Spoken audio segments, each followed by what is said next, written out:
A man knelt in the rain, desperately praying to a great being. He begged for fame, fortune, and power to cure his mother and escape crushing debt.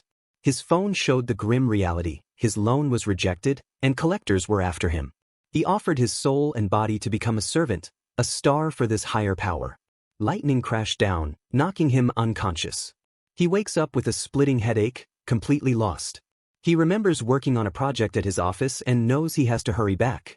But then he sees his reflection in a puddle and is shocked to see it is not his face. He looks totally different. Looking up, his confusion turns to shock as a gigantic, magical tree towers over him. He has no clue where he is. A voice suddenly congratulates him, saying he has successfully summoned it. As a reward, he can make 3 wishes, anything he wants. A talking book materializes before him. He is stunned to see a talking book and yells that such things do not exist on Earth. This confirms it: he has truly been transported to another world. He sees this as his Goldfinger, his cheat system, but is disappointed that he only gets 3 wishes. He had heard of others getting unlimited cheats. So he gets clever for his first wish and asks the book to grant him 10 more wishes. The book pulses with dark energy. It is not amused. It speaks, saying that it thought there was a problem with the contract, but that was not it at all. The book's form dissolves, revealing a terrifying, gigantic monster. It is not a guide, it is a demon. It tells him there is a new soul in the body. The man, now terrified, asks what it is.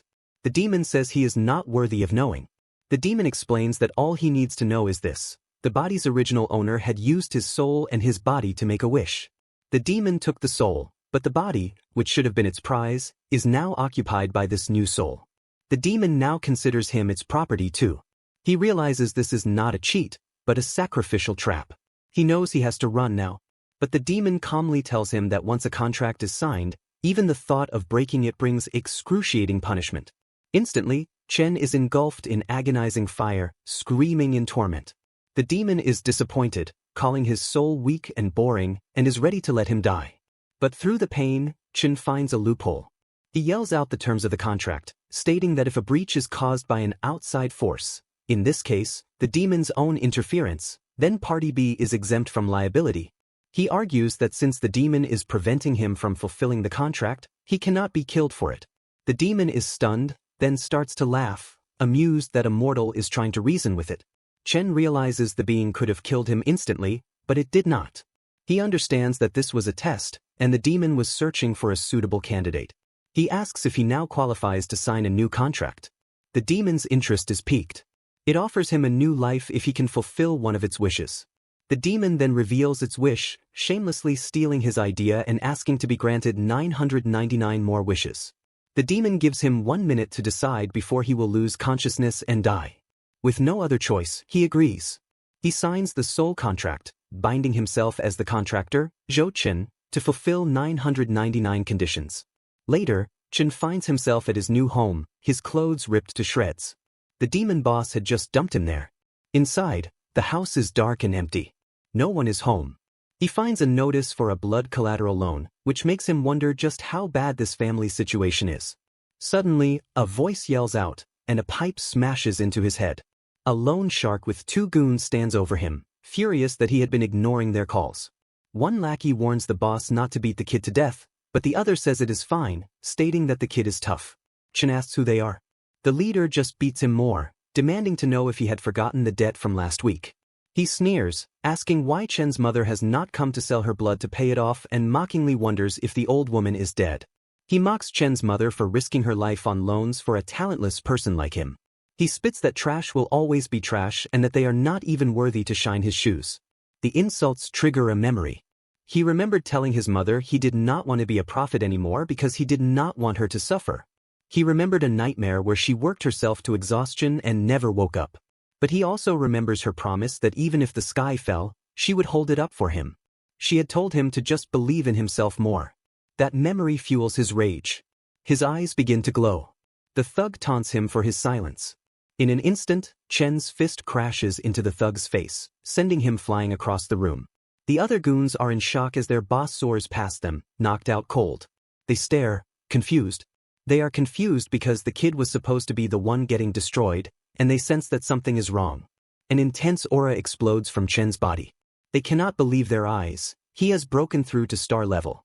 Chen glares at them, remarking on how annoying they are and questioning what is wrong with a lowlife wanting to rise up.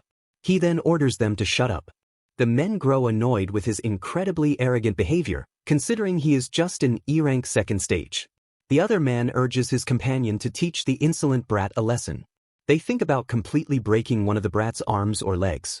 Chen internally wonders if the orator and E-rank second stage they are talking about is the new power coursing inside him. And judging from their aggressive behavior, he correctly expects that their power level is much higher than his. The main thug charges directly at him, but Chen can now clearly see all of their movements in perfect detail. The thug swings his weapon and tries to hit him but instead leaves a deep dent on the floor. He furiously wonders where Chen went. To his absolute shock, Chen materializes behind him and slams a powerful kick into his back. The other man cannot believe what he is seeing. He knows this kid is just an E-rank second stage. He questions how Chen can possibly be so incredibly fast and strong. He quickly repositions himself into Chen's blind spot, preparing to shatter his ribs, but Chen lashes out with a backward kick that smashes directly into his chest. He is completely stunned that Chen knew about his position without even needing to look. He is left to wonder how Chen suddenly became so overwhelmingly strong. When Chen stalks toward the downed man, the thug immediately begs to be spared. He desperately reasons that they were just following their orders from Linyu. They were simply told to come and collect the debt. Chen demands to know about this Linyu.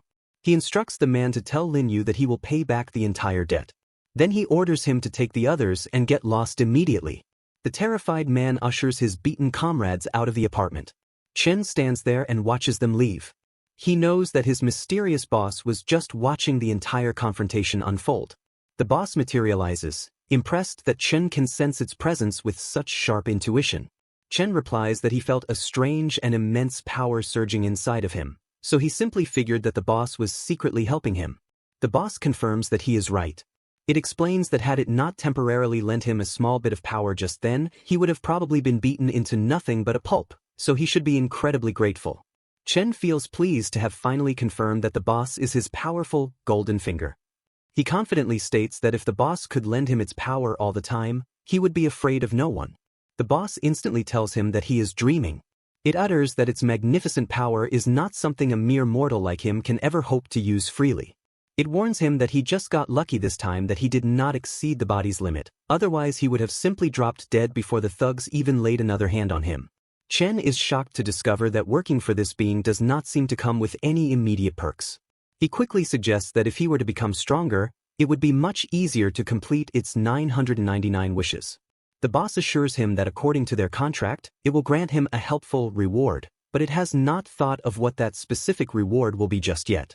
Though, it harshly clarifies that if he is thinking of borrowing its power again, he should completely forget the idea unless he has a death wish. Chen is clearly not happy about this limitation, but he agrees to the terms. Deep down, the boss thinks about how the kid just exceeded all of its expectations. Not only did Chen borrow more raw power than it had anticipated, he controlled that power with remarkable stability too. It wonders if Chen could possibly be its fate point. Chen asks the boss if it has decided on its second wish. The boss seems confused, so Chen elaborates on the boss's previous statement, the one where it asked him to help it achieve its wish. The boss replies that it has not thought about that specific wish yet, but it then states that it has plenty of other wishes already, and explains that when the time is right, Chen will understand everything. Chen then asks what he is supposed to do now. The being replies that he can do whatever he wants. Chen seems incredibly frustrated by this non-answer, mainly because he knows absolutely nothing about this new world and there is so much he has to figure out.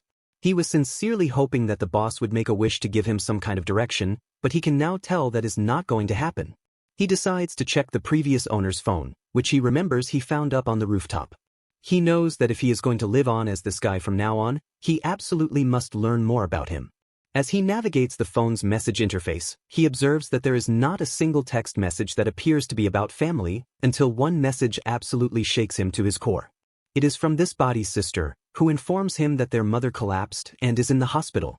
She urgently tells him to come quickly to Tianlan Hospital. At Tianlan Hospital, he arrives full of genuine worry. He sees a young woman sitting silently by the foot of the hospital bed. He can immediately tell that the atmosphere in the room is extremely heavy and awkward, but he also understands that anyone would be furious if something as important as this had been ignored. He correctly guesses that the woman sitting with her shoulders hunched in exhaustion is his sister, and that the person lying in the hospital bed is his new mother. When he sees her pale face, he cannot help but think that she looks completely different from the woman in his memories. He painfully wonders if it is all because of him. He approaches his sister and apologizes for being late, then he quietly asks her how their mother is doing. She looks up and icily asks him what his excuse is this time. She sarcastically asks if it was training or perhaps a breakthrough, or if he was just too busy summoning his gods and doing important things that he is left speechless. She furiously states that their mom worked herself to the bone to pay off his mounting debts, right up until the very moment she collapsed. This makes her incredibly angry that he could not even come to see her once when she had already given him everything she had. She yells at him, declaring that his entire family gave him absolutely everything. She adds that just to pay his debts, their mom did not even have the money to get into the intensive care unit. She tells him their mom pulled through on sheer willpower alone and that she had almost died. Her tears finally begin to fall, and with resigned, exhausted body language, she expresses that both she and their mom are just so tired. She hands him a thick wad of cash for 6 months of living expenses and then coldly tells him that from this point on, she will take care of their mom and that it will have nothing to do with him. Then she declares that he must pay the rest of his debt by himself because it will have absolutely nothing to do with them anymore. He is surprised and becomes slightly fearful of what her words truly mean. His sister then makes it crystal clear that she is officially cutting all ties with him. When he steps outside the hospital, the boss expresses that it can feel his anxiety. It asks if that human woman's words hit him hard, but it then points out how that woman is practically a complete stranger to him and that the reality of the situation is not even his fault. Chen comments that he did not expect the boss to be the comforting type. Then he tells it that he is fine and that the confrontation just reminded him of his own past. Back then, he was exactly the same, always wanting to say something important, but never being able to get a single word out. The boss dismissively tells him not to let this family mess delay its wish. Chen then confirms with the being that if he successfully proves his value to it, it will help him grow stronger. And as long as he becomes strong enough, he can definitely make up for all of this. The boss simply promises him he can, as long as he proves his worth. The boss thinks to itself again about him possibly being its fate point. It warns him not to disappoint it. At the Obsidian nightclub in Leyte City, specifically inside the presidential suite, someone states that the profits they recently received were not bad, so they will continue to increase their investment. This statement comes from a man wearing shades with a cigar perched on his mouth and a woman on each of his arms. He also adds that they need to contact their people and speed up the recovery process because the higher-ups cannot wait long. His subordinate understands the order and confirms he has one more thing to report. According to their investigation, someone from the A-District organization had serious trouble collecting rent, and 3 of their people were injured by a mere student. The boss recalls that there is still some time left before debt collection is supposed to begin over there. He correctly assumes that those bastards were just trying to pocket some extra cash for themselves. He complains that it is because of self-serving trash like them that fewer and fewer people are now coming to him for loans. He angrily tells his man to handle it according to the established rules.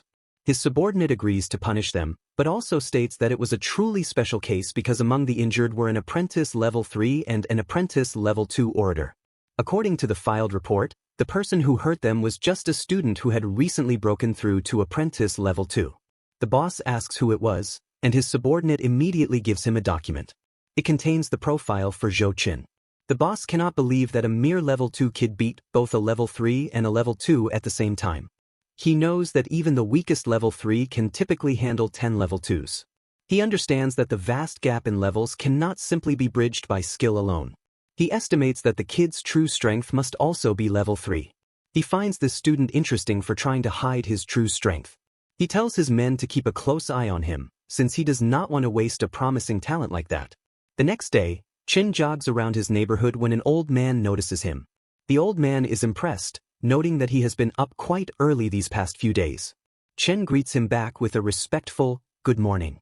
The old man then tells him that he just received a new batch of A-brand Basic Star energy supplements that he is selling for only 400 a bottle.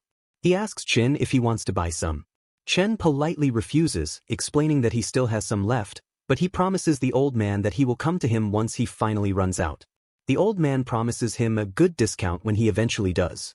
He then notices how Chen seems so much more cheerful than he used to be. He jokingly wonders if Chen got a girlfriend. After Chen had left the hospital, he spent a few days just getting used to the body and diligently researching his new world. Combined with some of the original owner's memories that were now fusing into his own, he had gained a general understanding of this world's basic rules. He learned that people here regularly take special supplements to gain incredible power. And these empowered people are collectively known as orators. The drugs required to become an orator are extremely expensive. And that is the exact reason the previous owner of his body had ended up in such massive debt. Chen does not know what the upper power limit is in this world, but he is now absolutely certain of one thing. Even the lowest rank orators are physically far stronger than any ordinary people. After his intense workout, he mutters to himself that if just taking medicine can make a person this much stronger, it is no wonder that people here spend a fortune to become orators. He reflects that back in his old life, he would have had to train for what felt like forever just to get similar results. Suddenly his phone rings. He wonders who could possibly be calling so early in the morning. A loud voice then blares through the receiver. It is the class representative, who is calling to remind him that his official leave from school is now over. The teacher had asked the rep to tell him to come back to class. The rep had also called him the previous night, so he really hoped that Chen did not forget. Chen quickly replies that he did not forget, but deep inside he knows he almost did forget all about it. At Leyte Orator High School, the teacher has just finished discussing the history of orators, so now the class will be talking about their economic impact. Chen dutifully takes down notes. He learns that an orator's status is determined by their raw strength and is then distinguished by titles. He sees there is E rank, with stages 1 through 9, D rank with stages 1 to 8, C rank with stages 10 to 1, B rank with stages 12 to 1, A rank with stages 14 to 1, and finally, S rank. Orators must first reach the highest level of their current title before they can break through to the next. It is said that those who manage to reach S rank are basically like gods. To match the immense power of orators, the world itself is divided into 5 tiers. Ordinary people and E-rank orators reside in the 5th tier, called the outer layer, which is the very bottom of society. The 4th tier and above are collectively known as the mid-city layer, a place that symbolizes both power and high status. Only those who are D-rank and up are actually qualified to enter. Chen realizes he is currently at the lowest E-rank. If he wants to obtain better resources, he has to find a way to get into the mid-city layer. He immediately makes leveling up as fast as possible his top priority. Suddenly, someone throws a piece of chalk that hits him in the head. He glances behind him and sees the class bullies are having fun teasing him from their seats. They mockingly challenge him, asking if he thinks he is so impressive just because he ranked high on the written test. The other bully chimes in, saying that they are all level 1, so it would be easy to knock Chen out with a single punch. Chen can only think to himself how there are people just like this no matter where he goes. The teacher then reminds everyone that there is a test in PE class later, so they should all change their clothes and gather on the field. At the Leyte Orator High School field, Chen observes that in the orator program, most of the day is just PE class. He thinks to himself that this new school life is way too good. Unexpectedly, someone aggressively calls out his name. A nearby student elbows his friend and tells him that it looks like a fight is about to break out. Seeing that it is the same 2 bullies again, the other students are not at all surprised. One student asks his friend if those 2 bullies ever get tired of this, because he had seen them do this same thing several times already just this month. His friend warns him not to say anything more, otherwise he might become their next target. The main bully grabs Chen's collar and demands to know if he was enjoying glaring at them just now. He points out it has been a few days and Chen is still acting so arrogant. The bully then tells Chen that it does not matter if his written test scores are good. He viciously mocks him, asking if he is planning to talk his future opponents to death. The bully reminds him that in the world of orators, it is all about levels and raw strength. And based on Chen's strength, he is just a pathetic level 1 piece of trash. Chen calmly answers that, if that is the case, then by the same logic the bully is also just a level 1 piece of trash. The bully is visibly caught off guard by the comeback. The sharp response completely infuriates him. He rears back to punch Chen while screaming that he is going to tear his mouth apart. Chen easily blocks the incoming fist and coldly asks him if he is done talking yet. The bully's eyes widen in pure shock. He is confused about what is happening, especially because he finds he cannot break his arm free from Chen's grip. He wonders to himself if Chen had always been this tall. Chen then reminds him of what he just said, that strength is everything. Then he states that now it is his turn to tear the bully's mouth apart. The bully becomes genuinely scared. Chen releases a powerful aura from his body as he physically towers over his opponent. But before he can act, Chen is distracted by an even more overwhelming oppressive feeling. A deep voice says that he has a lot of nerve. The teacher angrily asks him who allowed them to cause trouble in his class. This is their physical education teacher, Tianji Jia, a D-rank 5th stage orator. The teacher is instantly annoyed with Chen because he just came back to school and is already causing trouble. Chen, however, calmly and maturely replies that they were just having a friendly sparring session. Then he releases the bully from his grip. That was Tianji Jia's first clear warning to him, and he knows that if he messes up again, he can expect the teacher to be far less polite. Tianji Jia then gathers everyone on the field to begin the test. The teacher announces to the entire class that they only have 3 months left until their graduation exams, and he stresses that the inter-district tournament that takes place after graduation is even more important. He explains that if they do well in the tournament, not only will they bring immense glory to the school, but they will also secure coveted slots in the most elite and prestigious academies. And to ensure they have a strong final push, he has specially prepared some imported grade A stimulants. He proudly offers to sell it for 6,000 credits to guarantee that everyone can get a good result on their test. Then they immediately start their training. One student begins doing pull-ups, and by the 24th rep, he can't go on any further, while another student is so pumped up that he has already reached 50 reps. Chen is just watching the scene unfold, wondering if this is really all that an orator's test is about. He had thought it would be something much more special. Someone approaches him from the side and asks if he is all right. It is the class representative. She was worried about him because he had suddenly taken several days off from school, so she naturally thought that something terrible must have happened to him. She quickly gets embarrassed and clarifies that she did not mean to be nosy. She explains that she just finds it very strange for anyone to take a leave of absence so close to graduation. Chen tells her he is perfectly fine and thanks her for her genuine concern. She then asks him if he is not going to buy the teacher's special stimulants. He quietly replies that he is out of money. But in his head, he wonders if those ridiculously expensive stimulants were something that everyone actually buys. He becomes curious if he is the only one who is completely broke in this class.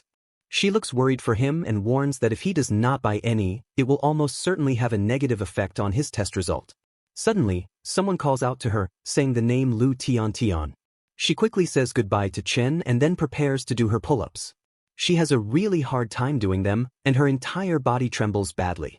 While she is struggling, Tianji Jia is busily checking his list, noting that one student has just bought 2 of his stimulants. When Tian manages to reach 35 pull-ups, he declares that she has passed the test. Chen had been observing the entire time that the students who bought the overpriced stimulants also received some very special treatment from the teacher in return. With graduation just around the corner, it was certainly understandable that they all wanted better final scores, but Chen knew that with his current abilities, he probably does not need them, and besides that, he does not have any money left to spend either. Then the final name on the list is called Zhou Chen. The teacher sees that Chen did not buy a single bottle of his miracle supplement. He openly doubts that the boy will be able to pass the test without his products. He then decides to intentionally deduct some of his points just to make him fail and to use him as a harsh example for the rest of the class. Chen inspects the provided pull-up bar and wrist guards, and they both look completely normal to him. But he is still extremely cautious, feeling that there must be something different about an orator's test. He firmly grabs the bar, and to his utter surprise, his body suddenly feels much heavier, and the more strength he uses, the heavier it gets. He wonders if this effect is coming from the small crystal set into the wrist guard. Just as he had suspected, the orator's test was not going to be that simple at all. He can tell that the applied weight has a specific limit, and with his current level of strength, adapting to it is very easy. He sees this as a rare opportunity, so he decides to really test his current limits. Everyone who watches him perform is completely shocked at how incredibly strong he has become. He does almost 100 pull-ups in a single go, when just a short while ago he barely managed to do 30. His current score would easily equate to a second-tier orator. One student excitedly shares that when he saw an elite-class second-tier orator, their test looked basically just like this. Chen finishes his set, then hops down from the bar. His classmates immediately surround him and enthusiastically express how amazing he was. They tell him that with his scores, he could definitely join the elite class. They eagerly inquire as to when he had tiered up to the second tier, and ask him what kind of supplement he is using. The teacher is also extremely curious about how he has suddenly improved so much. He wonders if Chen had used some powerful enhancers, but he knows those things are way too expensive for a normal student and that using one for a simple test like this would be too extravagant.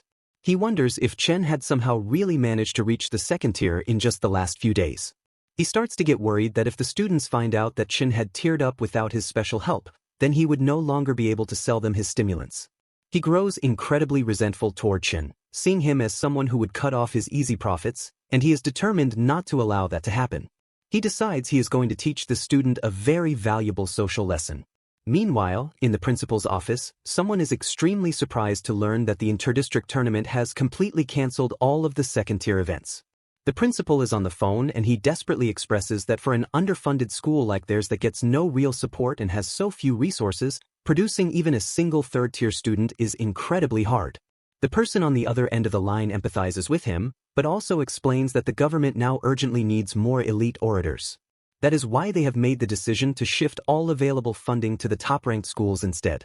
It was a difficult decision that came from high above, so there was nothing anyone could do about it. The principal tries to ask if there is any other way, but the person has already hung up on him. He furiously slams the phone back onto its cradle. This news is a massive headache for him because the elite class's expensive drug supplies and special equipment require a huge amount of funding, and their school barely has enough resources to even maintain its second-tier level. In addition, there are only 3 short months left before the tournament begins. He agonizes over where they could possibly find a third-tier student in time. He thinks about pooling all of their resources to gamble on producing a single third tier, but he knows that would also mean expelling a bunch of the school's average-performing students. He stares at the awards on the shelf and loudly asks his absent senior what he should do now. He is terrified that Leyte Oracle Academy is going to fall during his time as principal. Suddenly, someone knocks on his office door. It is Tian Jijia. He invites him to come in. Jijia hands over the compiled results of the PE test to him. The teacher even expresses that the overall performance was excellent this time, and that he believes that this class will definitely produce some outstanding orators in the future. When the principal actually sees the results, he questions in his head why Jijia would ever call them excellent, when it is only a bunch of first tiers. He thinks that these useless trash can't be sent to the field. Then, Jijia mentions that there is just one exception on the list, a student that he thinks is not at all fit to be an orator. He asks the teacher who it is. Jijia replies that it is Zhou Chen. So, Chen is soon called to the principal's office. The great being asks him what he possibly could have done for the principal to summon him personally. He honestly replies that he has absolutely no idea. Chen had heard from other students that the principal's personality was extremely strict. So he knew that he was not just being called in for a friendly chit-chat. He just hoped that whatever this was about was not too bad. When he touches the handle of the office door, a small kindle of flame magically appears in the air. He is completely surprised to see it, but it seems like his boss was somehow expecting it. The being tells Chen that this is the specific trigger condition for the wish it had told him about earlier, which means that something he deeply wants is nearby, so he better find it. Chen exasperatedly asks why it had to show up at this exact moment. The boss coldly replies that the wish has already been triggered, so there is no other choice. Unless he wants to get burned alive, he has to do it, and he should do it quietly. From inside, the principal asks him why he is just standing there, and urges him to come in. He finally enters and respectfully greets the principal. The principal tells him that his physicals report is not bad at all. It is actually commendable since he is performing close to the second tier. He then states that as for the skipping class, talking back to teachers, and fighting with his classmates, he can tell that Chen is young and hot-blooded. But, the principal explains, all of that is irrelevant. He then asks Chen if he knows what is the most important thing for an orator. It is money. So, he strongly advises him to simply give up on being an orator. Chen turns pale at the principal's words. He clarifies if the principal is really telling him that he wants him to drop out. The principal confirms that he is right and explains that he should understand the incredible costs of becoming an orator in the later stages, costs that would become extremely high. And given Chen's unique family situation, he suggests that rather than pouring every resource into something that might ultimately fail, it is much better to cut his losses right now. The principal admits that based on Chen's impressive physical test results, he absolutely could get into the special elite class, but with the school currently on the very brink of survival, instead of placing a so-called mediocre student into that special class, it is better for them to focus their limited resources on nurturing students with real, tangible value. He concludes that if they can successfully cultivate even a single level 3 student before the massive exchange competition, then there might still be some hope left for their school. Then he informs Chin that if he agrees to drop out, they can refund all of his paid tuition. He adds that Chin does not even have to bother coming into school tomorrow. He coldly asks what he thinks about his offer. While they are having this intense conversation, the Great Being, still in its book form, notices something of great importance. It is the black star crystal resting on the principal's shelf. The being immediately tells the kid that it has found the target, so he should hurry up and get it for him. Chen shoots back that he is already struggling just to survive himself, and he sarcastically suggests that the being should just go and grab it. The boss instantly replies that if it could do that, it would have done so already, but their binding contract strictly stipulates that the object must completely and totally belong to Chen in order for him to obtain it for the being. Chen finds himself in an incredibly troublesome situation. He absolutely must go to the mid-city layer in order to repay his enormous debt. But he knows that going there not only requires him to be a D-rank orator but also to possess an orator graduation certificate. And he also knows that this school is the only orator high school in the entire city. For the vital graduation certificate, and for the mysterious crystal the boss now wants, he absolutely cannot get himself expelled. He takes a deep breath, trying to calm his racing mind. He knows this is not a dead end just yet. As far as he can remember, since the founding of Leyte Oracle Academy, no student has ever surpassed the E2 level. That means, to the school, a student above the E2 level is, without any doubt, extremely valuable. So, if he is already at the E2 level, he knows he just needs to prove that he can level up right away. He remembers that the boss said before that he would receive a reward that could help him fulfill his wish. He then tells the boss that if it has not decided on a reward yet, he could just choose one himself instead. The boss replies that yes, he can. The boss had already sensed exactly what he wanted. The reward that Chen requests is the power to borrow the being's own power. The boss immediately refuses his request, reminding him that his frail human body simply cannot handle any more of its immense power. He was just extremely lucky that he did not completely explode the last time. Chen insists, arguing that he cannot afford to be expelled here, because if he is, it will be a long time before he gets another chance to reach the mid-city, and the boss's own wish might never come true either. He then firmly tells his boss to just trust him. The being is left completely speechless by his audacity. Then it tells him that whatever happens from this point on is not its problem. A magical contract suddenly appears in the air, stating that the contractor grants the contractee the reward, which means the contractee can now borrow power from the contractor anytime and anywhere, and all consequences will be borne solely by the contractee. The contract is accepted, a fact made clear when Chin is still just standing there. His silence prompts the principal to ask if he still has something else he needs to say. He requests that the principal test his power level once more, and then decide whether he gets to stay or if he must leave. The principal accepts his request and calmly offers him his hand. Through that single handshake, the principal evaluates that Chin is at level 2, which is higher than what the submitted report had suggested, but it is still far from being enough to save the school. Meanwhile, Chen thinks to himself that he only has one chance at this, and he is completely uncertain how far he will be able to go. So, he decides to get as much power as he possibly can from the boss. The mystical aura around his hand instantly brightens. The principal is visibly surprised by the sudden surge. The aura quickly becomes overwhelming. Even the boss itself did not expect that the kid's raw power outburst would be so much stronger than the power it had just given him. The principal is completely taken aback and is deeply curious about how the boy's level suddenly soared so dramatically. In that one explosive instant, he becomes a full-fledged level 4 orator. Chen confidently asks the principal what he thinks now. The principal quickly realizes that heaven truly never seals off all possible paths. He enthusiastically requests that Chen represent their school in the upcoming regional exchange tournament. Chen is completely dumbfounded by this sudden reversal of fortune. They sit down to have a long chat. Basically, the principal now wants him to join the regional exchange tournament's level 4 bracket in order to show some impressive results to the education department. The principal explains that competing in the level 4 group is the highest possible honor for all of the orator high schools. Their school has unfortunately been ranked at the very bottom for years, and if they do not start showing some good results soon, the department will inevitably cut off all of their funding. So, they wanted to focus all of their resources on the most promising students, and that is why they had initially misunderstood him. He sincerely hopes that Chen is not too upset by the whole ordeal. Chen calmly replies that he understands the difficult situation. The principal is extremely happy to hear that. He immediately announces that to show their apologies, Chen's tuition fees will be completely waived. After he officially transfers into the elite class, his weekly supply of beginner's star energy supplements will increase from 3 bottles to 6. He asks Chen what he thinks of that offer, and if there is anything else that he needs, the school will try its absolute best to provide it for him. He tells Chen that as an outstandingly talented student, he would be welcomed at any institution, but he still sincerely hopes that Chen will consider representing their school in the exchange tournament.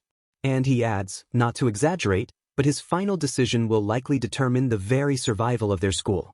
Since the principal is now offering him that much, he quickly realizes that this tournament must be incredibly important to him. Chen then asks what the principal would do if he were to ask for the black crystal sitting on his cabinet. The principal explains that the crystal was originally crafted from a very special star crystal that the former principal had brought back from the mid-city layer. He clarifies that it does not have much practical use, but it strongly symbolizes the enduring spirit of their school. But he also knows that if the school were to be gone, then that spirit would ultimately mean nothing. So, he concludes that if Chen can truly save their school, then giving the crystal to him would be completely justified. Chen assures the principal that he will do his absolute best in the exchange tournament.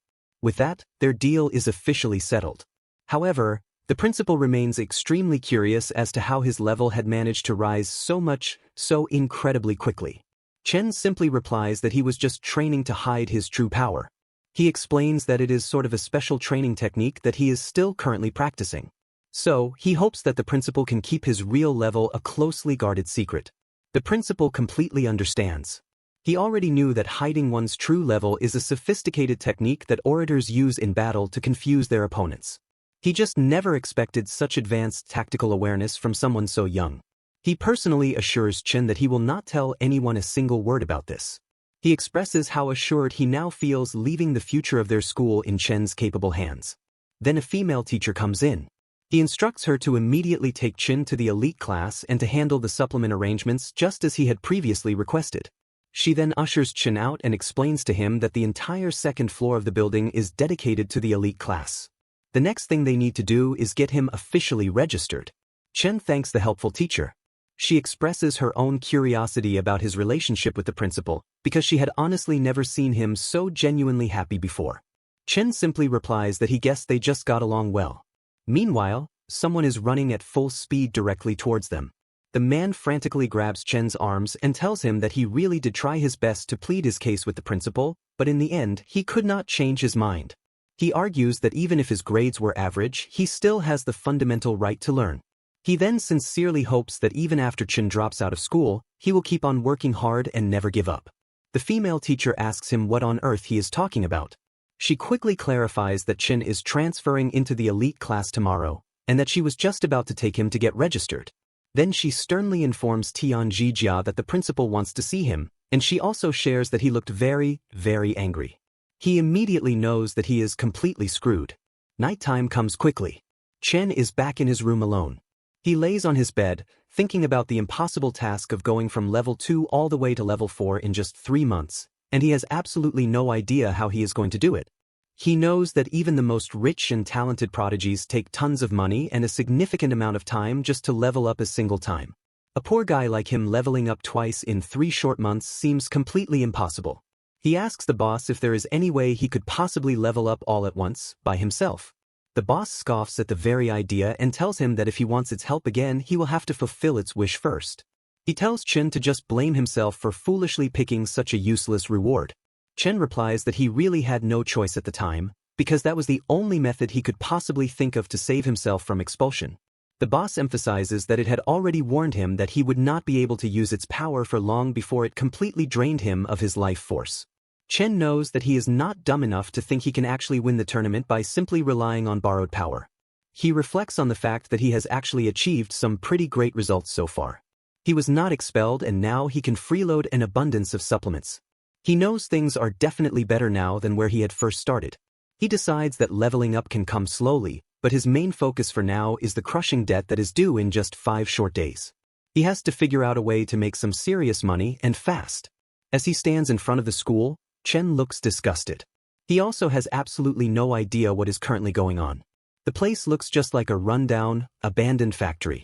Then, someone approaches him from a distance. The man waves enthusiastically at him and tells him to come over to him. He says that he noticed Chen was not around during the roll call, so he simply figured that the new student might have gotten lost. He explains that he is in charge of the whole elite class, and that it is extremely difficult to manage everything all by himself, so he sincerely apologizes for the oversight. He finally introduces himself as Mr. Zhang, the homeroom teacher for the elite class. Chen had expected that the teacher of the elite class would be incredibly strict, but he is surprised to find that the man is actually quite easygoing. He becomes curious and asks if there are any other teachers in the elite class. He replies that yes, they do have 3 other academic teachers, but that he is the only one who handles all of their combat training. He then explains that the school's student enrollment numbers have been dropping lately, and that the number of students who are actually good enough to join the elite class is even smaller, so the school has not hired any new instructors in quite some time. He adds that they now usually use only the innermost area of the facility for their classes and training, and so the entire outside section has been left idle for years and has simply fallen apart from disuse. Chen quickly realizes that the school is in extremely bad shape, so it is no wonder at all why the principal had been so very anxious. Mr. Zhang then tries to assure him about everything by cheerfully saying that even a starved camel is still bigger than a horse. He expresses his own faith that the school will not actually close down. They finally enter the massive indoor training room. Mr. Zhang explains to Chen that the students are currently having a free training session.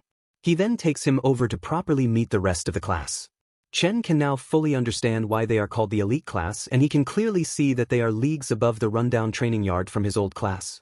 This facility is basically a high-end, premium gym, and all of the students inside seem incredibly motivated, but he can still sense that the overall atmosphere here is a bit tense. Mr. Zhang gathers everyone in the class to introduce them to their new classmate. He introduces Zhou Chen to them. And he says that although he is a bit late to join, that is perfectly fine, since the elite class has always valued raw strength and skill above all else. So, he trusts that Chen must surely possess some real skills in order to get in. He finishes by saying that he hopes they will all get along with each other and do well together in the upcoming regional exchange tournament. One student from the back of the group scoffs and says that he doubts it was due to his skills. He is clearly insinuating that Chen only got in through the back door. He further adds that Chen will just bring the whole elite class down. Mr. Zhang immediately warns the student, a guy named Ma Wenhao, to watch his words. He firmly emphasizes that Chen had entered the elite class through all of the proper procedures, so he had better stop spreading baseless rumors about him. Ma Wenhao coldly replies that whether it is a rumor or not, they will all find out soon enough. He then formally challenges Chen to a duel. The surrounding crowd of students is completely shocked, because it has been ages since any of them have witnessed a formal challenge. They all know that unlike a simple friendly sparring match, a formal challenge is a serious battle that is fought with the combatant's full dignity and pride on the line. They all say that the loser of the duel will then have to serve the winner without any complaints. And since Ma Wenhao is currently the strongest student among them all, they cannot believe that he is actually going to bully a complete newcomer like this. A blonde-haired guy who is watching nearby asks a pink-haired girl just what all of the commotion is about. The pink-haired girl excitedly replies that the new transfer student is just about to fight Ma Wenhao. The blonde guy replies that he did not even know that they were getting a new transfer student. Mr. Zhang interrupts them and replies that a formal challenge does not proceed unless the other side also formally accepts the challenge. But, to his utter surprise, Chen calmly accepts. He plainly states that if it is truly a friendly match and not a life-threatening one, then he will definitely accept the challenge. In his head, Chen thinks that this is a great chance to really test how his current skills compare with the others, and it will also be some perfect preparation for the fast-approaching exchange tournament. The principal had already heard about this whole situation. It was quickly reported to him via a phone call that Chen was going to fight someone. It was actually Mr. Zhang himself who had reported it. He had frantically explained that Ma Wenhao had issued a formal challenge and that Chen had, shockingly, accepted it. He had been in a state of absolute panic, especially because neither of them seemed willing to back down, and all of the other students were crowding around them and loudly cheering, and the whole situation was just quickly getting out of control. They had even started to urge Ma Wenhao on, telling him to show the new kid who is the real boss of the elite class. The principal thinks about the situation for a moment and then, since Chen is supposed to be practicing a very rare form of power concealment, he sees this as a perfect opportunity to truly test the boy's real strength. So, he quickly tells Mr. Zhang to set up the arena for the fight, as he personally authorizes the challenge. Mr. Zhang then officiates the start of the match and, since it is Chen's first time participating in this kind of a duel, he briefly goes over all of the official rules with him. The rules for a formal challenge are exactly the same as they are for the regional exchange tournament, which means that the entire arena is strictly for the two combatants only and absolutely no help from any of the spectators is allowed. He warns that anyone who interferes with the match in any way will be immediately expelled from the school and that both combatants must be of the same star level, so there are to be no unfair matchups. Ma Wenhao quickly notes that Qin is also just an E rank, Phase 2. Mr. Zhang then re-emphasizes that this is just a friendly match and that there should not be any intentional strikes to any vital areas, and that no lethal force of any kind is allowed, and no private retaliation after the duel, either. He finishes by stating that either a clean facial strike or a verbal surrender will immediately end the match. And then they begin. Ma Wenhao immediately charges in.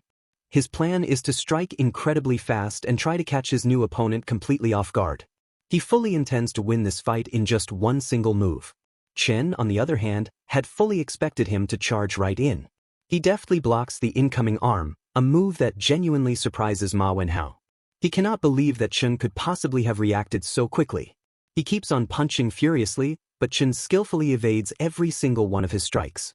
He becomes deeply bothered that Chen is just evading all of his attacks like a timid little rat, so he quickly plans on finding a way to somehow restrict his opponent's movement. He then moves with an unbelievable burst of speed. Chen is momentarily caught off guard by this, and he gets hit on his forearm. He knows that Ma Wenhao's Gale Hook Kick is a combat art that can feint in mid-strike, so he knows that even if he does block it, the sheer impact of the blow will likely still knock him down to the ground. And, sure enough, while Chen is still on his back on the ground, Ma Wenhao quickly attacks him again. Chen glares up at him from the floor. He then releases his own powerful aura and quickly counterattacks with an incredibly fast and powerful kick of his own. Ma Wenhao is taken completely aback that his opponent can also use advanced combat arts. He silently wills himself to just stay calm, and he knows that as long as he does not get hit in the face, he will not actually lose the fight. He thinks to himself that he still has a very good chance of winning this, but just then, Chen's fist gently makes contact with his nose. Chen reminds him that a hit on the face officially counts as a victory. He is left completely speechless. Mr. Zhang officially declares Zhou Chen as the winner of the duel. Ma Wenhao could not believe that he had just lost the duel. Even the other students thought the same thing, but they had also come to realize that this new guy was just way too strong for him. In Chen's head, he thinks the match actually ended much quicker than he had anticipated, but he feels like he got a good feel for things from it. He then confidently asks Ma Wenhao if he no longer has any complaints about him being in the elite class. Mr. Zhang had also been completely overwhelmed by the outcome of the match. He knew that Ma Wenhao had previously received some form of professional training, but he just did not expect him to get so utterly crushed by Chen, a kid who has apparently had no formal training at all, but whose raw physical abilities and on-the-spot reflexes were clearly excellent.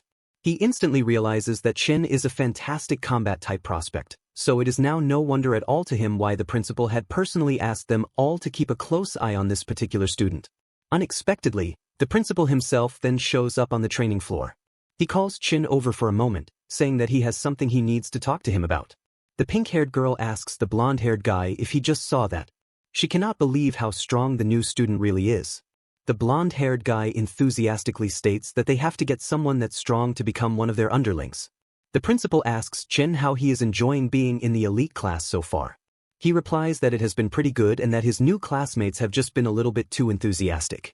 The principal lets out a small laugh and replies that powerful orators always seem to get a bit more attention, so he will surely get used to it over time.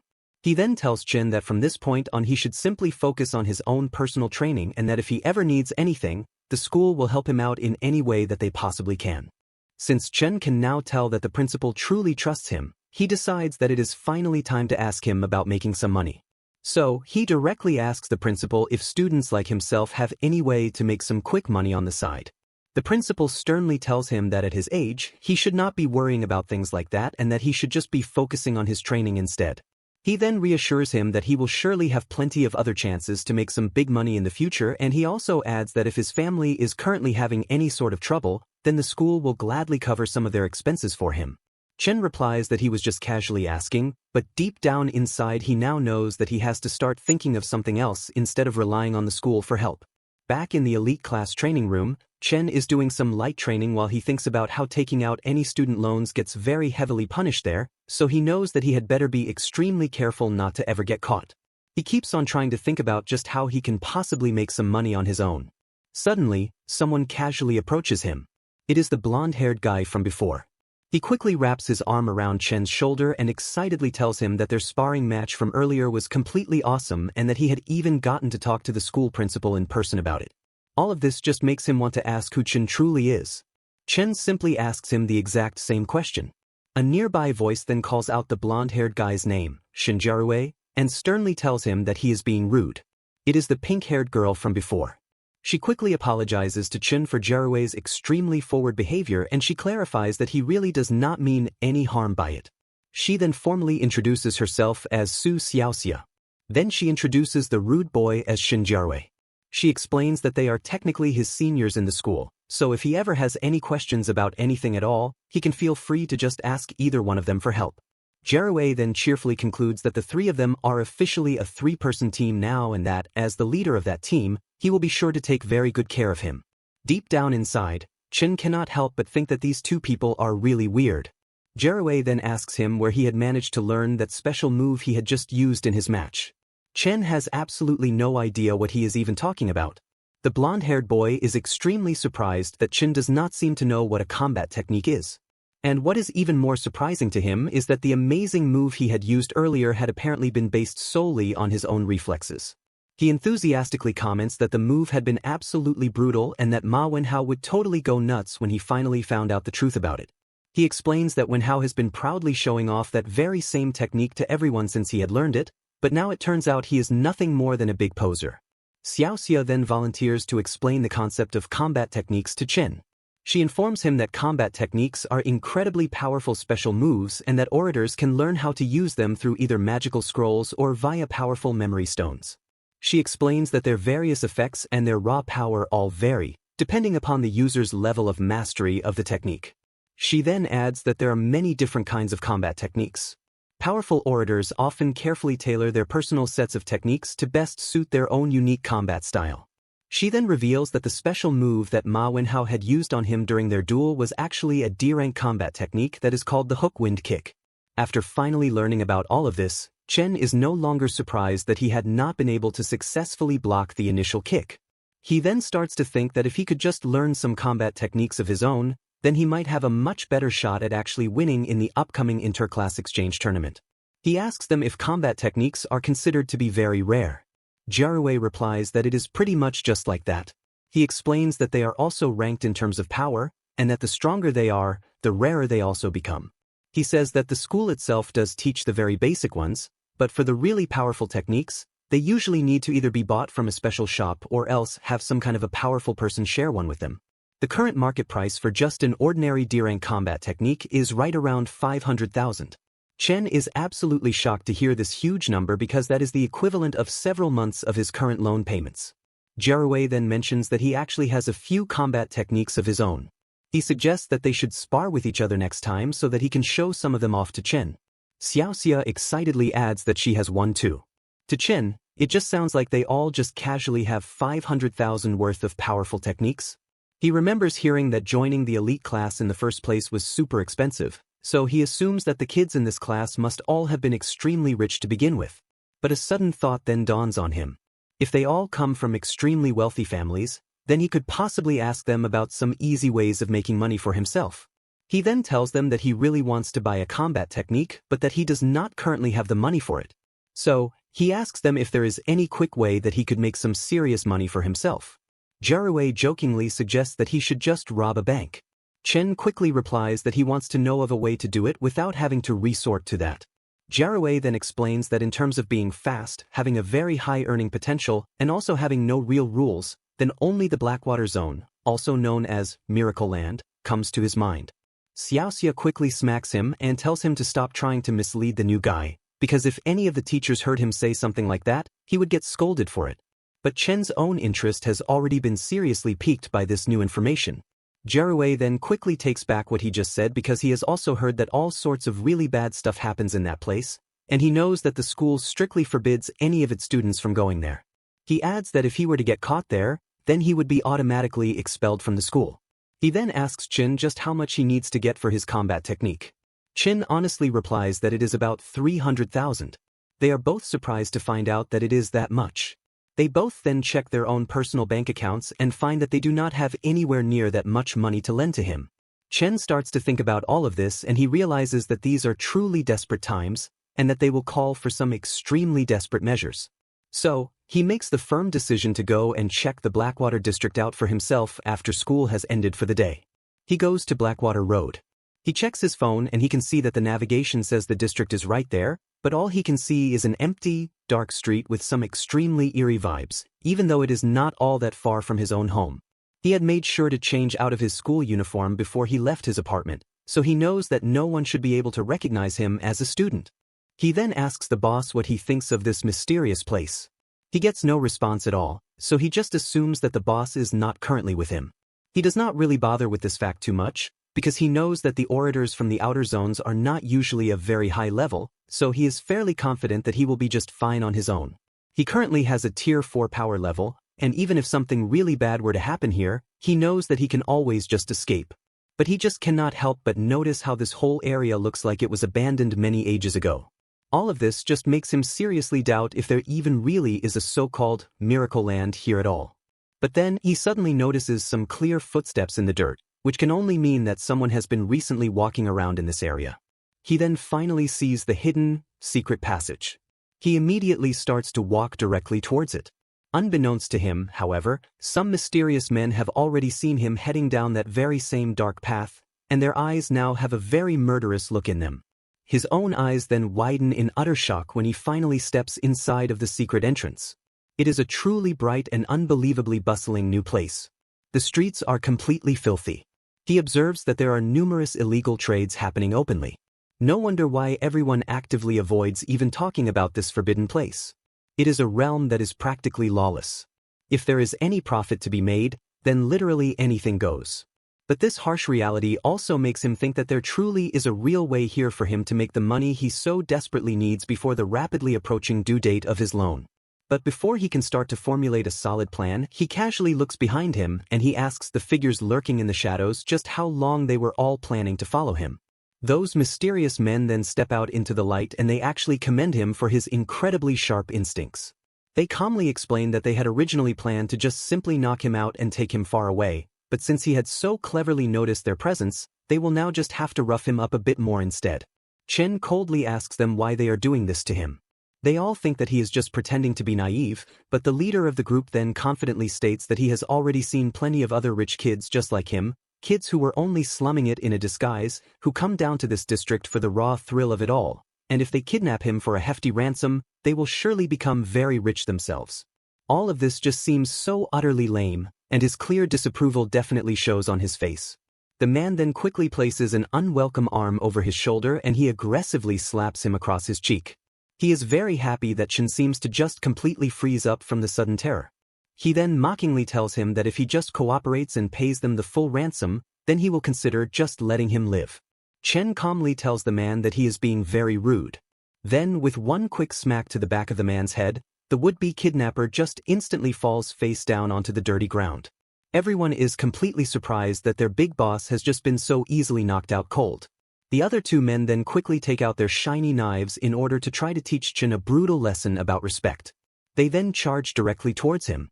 Suddenly, two massive wooden crates come flying out of nowhere and they smash directly into the backs of both of their heads. Chen is clearly confused by this sudden turn of events. Then, a mysterious person quickly appears directly in front of him. His hand is then grabbed firmly by them. The strange woman who is under the dark hoodie tells him to just come with her. She then drags him quickly away from the scene of the fight. They arrive at a relatively secluded place where she thinks that the both of them should finally be safe.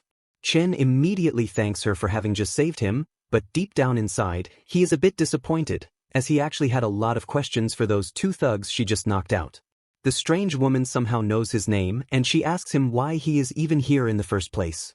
The woman has forgotten that she is supposed to be staying undercover at all times. Chen then asks her if they actually know each other. But, to her genuine surprise, he does not seem to remember her at all, so she quickly just tells him no. She then states that she had just seen his name before. She explains that it was written right there on the collar of his shirt. He is genuinely surprised to learn that his name was actually there the entire time, but he is also extremely relieved that she did not actually know him personally. She then thanks him for having told her this. She was thinking to herself about how she had almost just blown her entire cover, and she was glad that she had managed to play it off successfully in the end. She then reminds him to never expose his own personal info so casually while he is in the Blackwater district because it is an extremely dangerous place. She offers to personally guide him out of the district, but he politely refuses because he still has some extremely urgent business that he needs to take care of. He knows that if she somehow finds out that he is still just a student, then he is going to be completely doomed. The woman, on the other hand, is absolutely certain that he is still the same Zhou Qin, even after all of these long years. She now just wonders if he really did just forget about her completely, or if he was simply faking it all. She knew for a fact that he was still a student, so all of this just makes her even more curious as to what he could possibly be doing in a dangerous place like this. And, from the way that he had just moved earlier, it makes her wonder if he had perhaps become a real oracle now too. Moments later, Chen has now bought himself a cheap face mask for just $10. He truly believes that wearing it now will surely keep him much safer. He had already walked all around the busy streets, and yet he still had absolutely no clue as to how he could possibly make some quick money here. Someone suddenly approaches him from behind, as he does not really look like a local from the district. He immediately asks the strange man just who he is. The strange man introduces himself as a local tour guide, and he proudly boasts that he knows literally everything there is to know about this mysterious place, so he says that Chen can ask him anything that he wants. So Chen immediately asks the man if there is any place nearby where he could possibly get some really quick money. The strange man then personally ushers him over to a specific location. He is also pretty happy now because he has just secured for himself yet another easy head fee. They both enter a dimly lit building and they see that inside of it is a fighting arena. One of the fighters fiercely punches his opponent and the entire crowd goes completely wild at the brutal sight. Chen now realizes that he is standing inside of a truly massive underground fighting arena. The man enthusiastically tells him that if he really wants to make some fast cash for himself, then this is definitely the right place to be. He also informs Chen that there is going to be a special match held tonight and that the winner of that match will not only get some extra bonus money but also a hefty cut of the massive betting pool as well. He says that lots of powerful Oracle-level fighters have already shown up for this special event and that all of the matches have been extremely intense so far and all of the bets have been really high, so this would be the absolute perfect time for him to join in on all of the fun. Chen then sees the two current combatants fighting inside the ring and he can tell that they both look incredibly scary, but he also notices that they are both only at the Tier 1 level. With the truly huge winning prize that is at stake here, he really starts to think hard about it all. The strange man then asks him if he really wants to get in on all of the action. If so, then he can go and get him some of the betting chips for him to use. Chen calmly replies that he wants to get the entire prize for himself. His answer leaves the strange man completely dumbfounded by his boldness. The woman has also secretly followed him all the way into the massive arena. The huge crowd cannot believe just how incredibly strong this one new kid seems to be.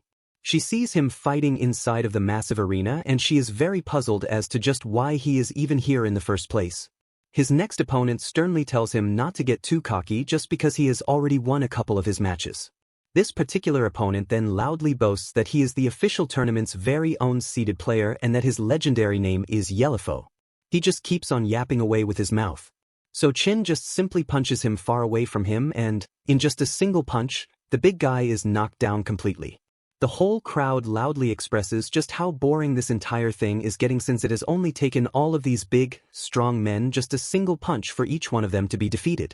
Chen, on the other hand, was always aiming for just that same kind of a quick and clean victory in the first place, though. The next opponent in the lineup looks incredibly smug as he gets into the ring, but before he can even finish getting through his big, boastful introductory sentence, he too is knocked out cold. The next one in the line after him actually just wants to simply surrender instead. But Chen just sends him flying through the air as well, with another single, powerful punch. The mysterious man in the white suit who is standing behind the massive video screen quickly turns pale. They had originally let him enter the special match tonight because he looked so unbelievably weak to them, but he just did not expect at all that this would be the actual outcome of his decision. A nearby subordinate then quickly reports to his boss that all of the powerful contract fighters that they were just about to officially sign have now all run away in fear, and now the regular customers all think that they are trying to rig the matches in some way and are all demanding full refunds. If that all continues to keep up, then the entire fighting arena itself will be in very serious jeopardy. So, the boss now knows that no matter what happens, they absolutely cannot let this new kid just simply walk off with all of their precious prize money.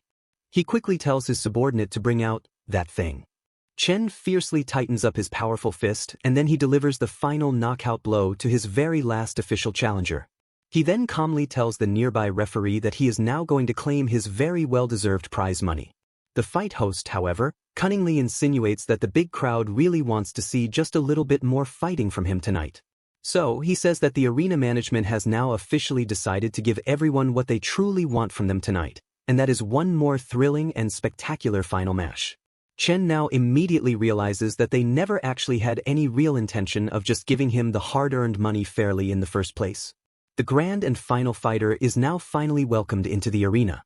Chen is visibly surprised to actually see him in person for the very first time. The huge, mysterious man is being completely restrained inside a cage, and he is then introduced to the excited crowd as a horrible mutant who is known only as Niflun. They bring out the monstrous creature that had been tightly restrained against a large metallic plate, and they completely remove all of the restraints that had been keeping it upright. The massive monster is then left laying completely flat on the arena ground, and they quickly close the gates of the arena once again. Chen is clearly confused as to what is going on at this point. There is some kind of a device that has been attached to the nape of the monster's neck, and it suddenly releases a puff of pressurized air as the small capsule that was in the center of the device is removed from it. The monster slowly and deliberately stands up. It looks unbelievably creepy, almost like a very skinny and extremely tall goblin. A woman who is watching from the large crowd immediately hugs the man that is sitting right beside her because she is just so incredibly scared of the terrifying creature. That very same man, on the other hand, is just feeling extremely relieved that he had actually chosen a seat in the back row, because he knows for a fact that if he had been sitting any closer to that thing, he would have definitely peed in his pants. Though he still does his very best to comfort the frightened woman beside him, and he confidently utters some empty promises to her that he will definitely protect her from it. The mysterious woman who had been following Chen this entire time is also completely shocked to see that truly horrifying monster standing in the ring. In her head, she silently questions just why something as monstrous as that would even be in this place at all. She knows for a fact that that creature is well beyond Chen's current power level, and with her own formidable abilities, she knows that she could get him out of there completely safely. But doing that will unfortunately also expose her own current location, and she knows that her secret plan would then surely be discovered by the wrong people.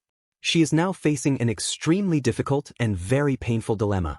Chen, in the meantime, is just getting really annoyed that his powerful boss is not currently around for situations exactly like this one. He can immediately tell that this new opponent is completely different from all of his previous opponents. In the first place, it does not even look like it is human, and just being watched by it right now feels like he is a helpless little prey that is caught squarely under a very hungry hunter's deadly gaze, and he knows that just standing there is incredibly nerve-wracking. His own deep instincts are now screaming out to him that this thing is extremely, extremely dangerous. The monster's long middle finger suddenly transforms itself into a razor-sharp blade. It then immediately attacks him with it. The creature is so incredibly fast that the blade has already grazed his arm. He knows for a fact that if he had not just instinctively dodged that attack, then he would have already been killed by it. All of this just makes him absolutely certain that this creature really does want to kill him right here, right now. So, he knows now that he can no longer afford to hold back at all. When it next charges directly at him, he quickly grabs both of its attacking arms and he desperately keeps them far away from his own vulnerable body. Still, he can feel that he is slowly being pushed backwards by the monster's immense strength. He quickly realizes just how strong and incredibly dangerous this creature really is, so he knows that he really needs to try to end this fight as quickly as he possibly can. He immediately decides to use his borrowed power from the boss, and in that instant he goes from being an E rank, 2nd phase, to an impressive E rank, 4th phase. Because of this huge and sudden power-up, he is now finally able to actually push the massive monster backwards and away from him. He then tightly clasps both of his hands together, he raises them high up into the air, and then he powerfully smashes them down onto the top of the monster's ugly head. He then carefully checks to see if he was actually able to successfully take it down for good with that one powerful blow, but to his utter and complete surprise, The horrible monster simply rises to its feet again and then it immediately attacks him once more. It fiercely scratches at his left shoulder with its long, sharp claws. He just cannot believe that his very strongest attack had absolutely no effect on the creature whatsoever. Its dark, tough skin is incredibly thick and all of its long, sharp claws are as sharp as a razor, so he knows for a fact that trying to fight this thing in any sort of a close-quarters combat will definitely put him at a huge disadvantage. He now realizes that he desperately needs a weapon. The horrible monster charges directly at him once again. He manages to break off one of the creature's own pointy finger blades so that he can now use that very same blade as a new weapon for himself. He grips the strange new weapon as tightly as he can and he fiercely slashes at the monster's neck with it. He only manages to leave a small scratch on the side of the creature's long, thin neck. He is incredibly disappointed to see that the wound he inflicted was just far too shallow, but he is at least glad to now know for a fact that it can indeed feel pain. Chen also acknowledges that the creature's immense raw strength still does not quite match his own, even after he has already managed to increase his own power level. He is absolutely certain that if he can just manage to get close enough to the creature just one more time, then he will surely be able to finish it off for good. Unexpectedly, the monstrous creature then suddenly emits a thick, dark cloud of smoke from its gaping mouth. He immediately wonders if this is some kind of a deadly poisonous gas, but then he quickly realizes that it is really just some ordinary, harmless mist. But, to his absolute and utter surprise, he is then suddenly scratched across the entire side of his torso seemingly out of nowhere at all. He blindly swings his strange new weapon around at the air in front of him, but he finds that there is absolutely no one even there. Then, he gets fiercely scratched again on his own back, but he still cannot see anything at all. He quickly realizes that the cunning monster is now just using the thick mist in order to slowly try to wear him down over time. He now knows that it is just simply scared that he will try to find its secret weakness, so it is just simply not going to make any more big, obvious moves for him to take advantage of. He also knows that even if he does somehow manage to survive this current relentless attack for a while longer, he also knows that once the leveraged borrowed power from his boss finally wears off completely, he is still going to be completely done for, regardless of the outcome of this fight. That is precisely why he knows for a fact that he just simply cannot let this already too long of a match drag out for any longer than it already has. Chen is now more determined than ever before to finally try to locate his elusive opponent once and for all. He now wills himself to just try to stay completely calm, and he tries to focus all of his powerful senses on the task at hand. His eyes then suddenly glow with an intense, bright light as he fully focuses all of his attention. He can now actually see a faint green-colored mist that just keeps on moving around through the much thicker, white-colored mist that is surrounding him. Eventually, he is able to finally locate his intended target with this new ability. And when it finally does try to attack him once more, he quickly and easily grabs it right out of the air. The huge monster is completely surprised by this sudden and unexpected turn of events. Chen then quickly cuts off its entire attacking arm at the elbow. The vicious monster then bleeds profusely from its fresh new wound. He now sees that he has his one chance to finally end all of this, so he quickly stabs the monster deeply with his makeshift weapon. But, completely unexpectedly, his own heart then suddenly pulses with a jolt of what feels like excruciatingly painful electricity. He is now left to wonder if all of this pain is just simply because he has finally reached his own physical limit of endurance. The horrible monster then sees its own chance to try to swat away his new and very dangerous weapon from him. It then releases its incredibly long and sticky tongue at him, and its tongue fiercely hits him squarely right on his own torso. Chen refuses to give up at all, though, so he decides to use even more of the boss's borrowed power once again. He quickly grabs the long and slimy tongue that has just now gotten itself firmly stuck onto his own torso, and he then pulls the monstrous creature with all of his might directly towards him. He then forces open its massive, gaping mouth with both of his now free hands. He then spreads its terrifying mouth really, really wide apart. He gives this one final act absolutely all of his immense and powerful force. The vicious monster can be heard to be in an extreme amount of terrible pain now as Chen finally manages to completely break the monstrous creature cleanly in half right down the middle of its body. The boss of the underground fighting arena asks his subordinate about the situation inside the ring, but his employee cannot see anything clearly on any of the monitor screens because of all the thick smoke. Eventually, the thick, white fog finally begins to clear away. The boss nervously asks if the new kid is finally dead now, but when the boss actually gets to see what is left inside the arena, he turns completely pale with absolute shock. The mysterious woman who has been stalking Chen this entire time now silently wonders just how this is all possible. The massive crowd inside the arena goes absolutely wild as they all begin to cheer loudly for the victorious new kid. Chen simply stands there, defiantly holding up both of the broken halves of the monster's body. He then nonchalantly throws both halves of the gruesome corpse onto the hard ground in front of him, and he coldly glares at all of the other armed guards that are still standing inside of the fighting arena with him. His powerful glare completely spooks all of them into submission. The boss of the arena now silently asks himself just how this is at all possible. He absolutely cannot believe that the new kid had actually just won this incredible fight, especially since he had just spent a massive fortune just to buy that horrifying monster from the city in the first place. The fight announcer's voice then booms throughout the massive arena. He says to congratulate their new contestant on finally becoming the champion of the entire tournament. Chen is then told to simply follow the designated staff in order to claim his huge prize money. He is then quickly ushered away into a private room in the backstage area, and he is then given all of his hard-won prize money. The large, heavy briefcase that they give him contains a grand total of 510,000 gold. He is just about to finally grab the money-filled briefcase for himself, but the arena guards all quickly close it shut on him before he can do so. The boss of the underground arena then firmly tells him to wait for just a moment. He calmly tells Chen that he has just now changed his mind about their deal. He then quickly offers for him to become their very own personal contracted fighter and that he will now compete in all of the arranged fights for him, and only if he agrees to do this can he finally keep all of the 510,000 gold. He then offers him an alternative. He could just simply take the 110,000 gold right now and just leave peacefully instead. Chen glares menacingly at him from across the table, and he coldly asks the man just what he could possibly mean by all of this. The arena boss then begins to angrily complain that all of his other powerful contracted fighters have all now run away from the arena in fear and that he has just killed his extremely expensive main event fighter, and he furiously exclaims that he had already paid an absolute fortune just for that very same monster.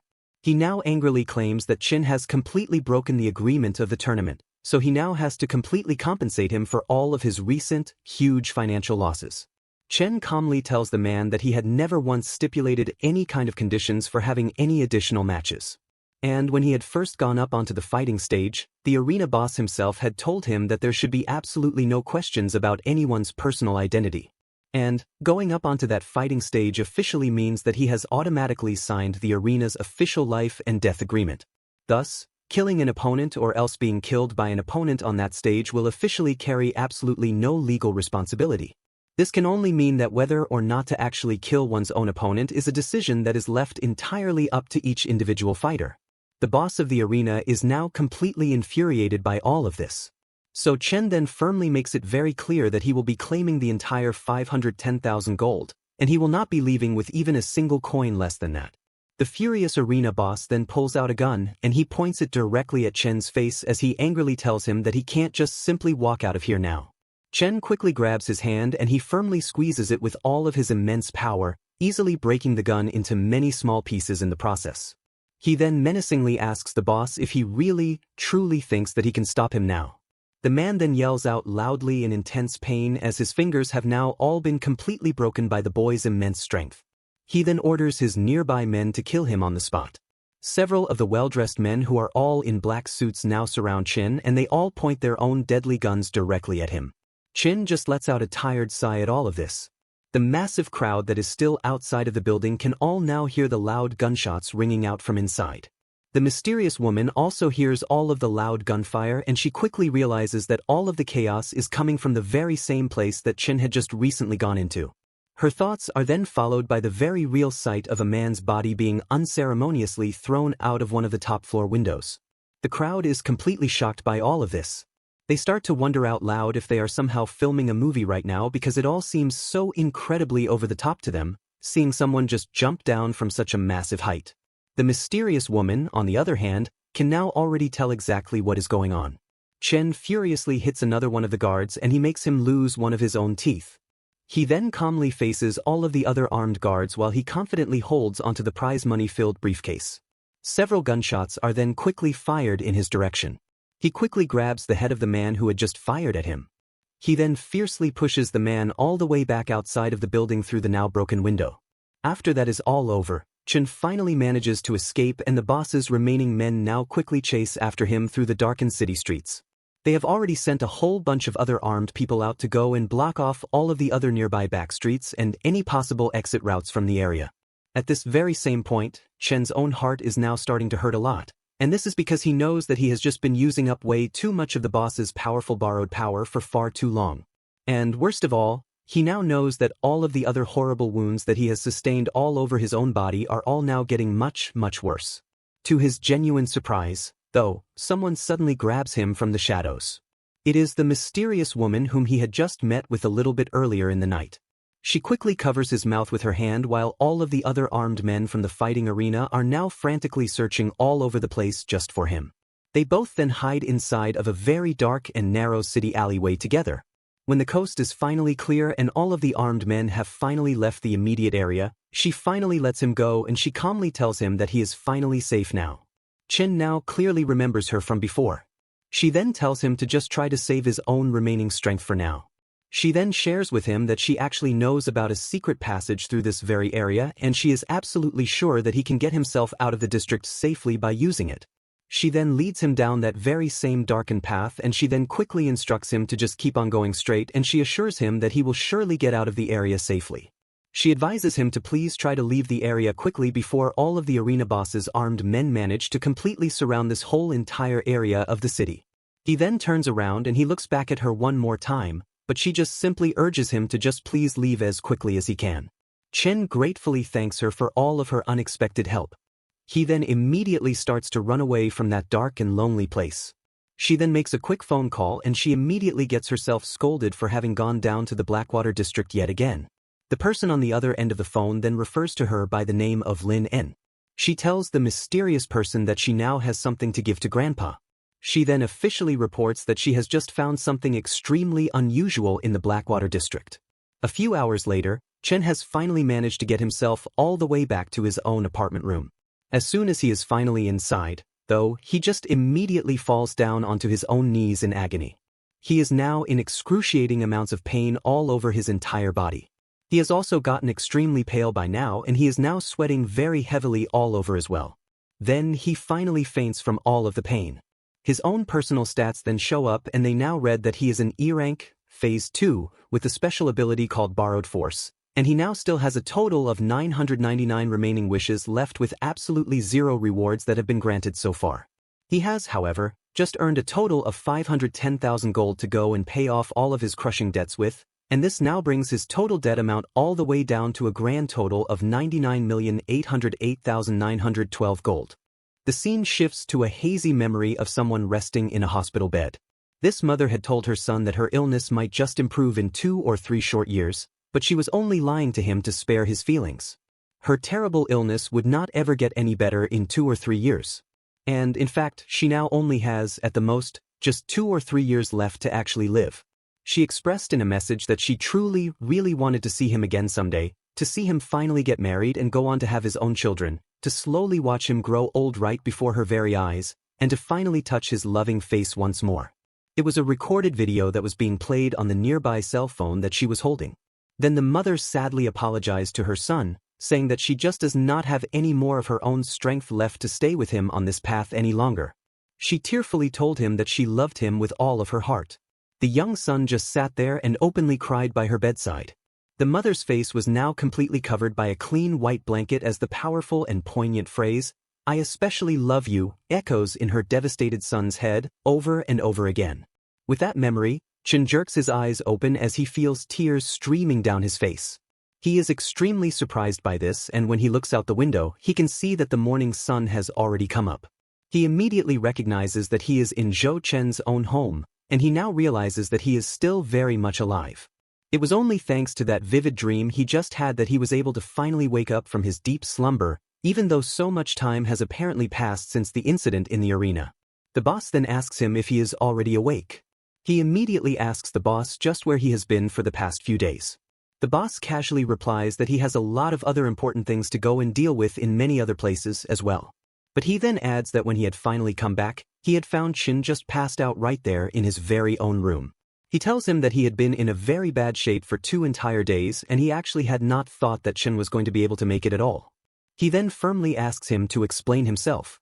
The boss somehow knows that Chen had gone down to one of those places where people violently fight each other while he had been away from him, and he knows that he had also used up way too much of his borrowed power just to go and defeat some horrible monster there, and that he had almost received a fatal backlash from the entire ordeal as well. The boss then proceeds to furiously scold him, as he had already told him countless times to not ever use his power so excessively, and he just used it incredibly recklessly while he was gone. He scolds him that he could have very well died from all of this.